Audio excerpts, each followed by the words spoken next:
ไอ้วลินเห็นอะไรวลินมาบ้านย่านะจ้าวันนี้นะจ้าฮะโอ้โหดูจ้ะไม่เคยเห็นไก่วะโอ้เฮ้ยไก่งงเลยว่ะ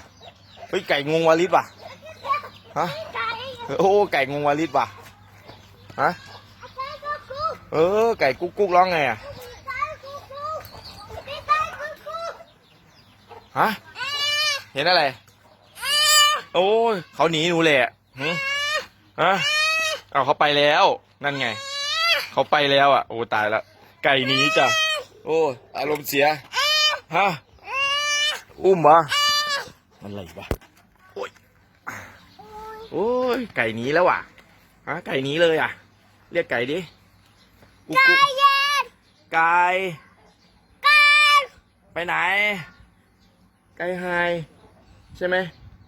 ไก่หายไหม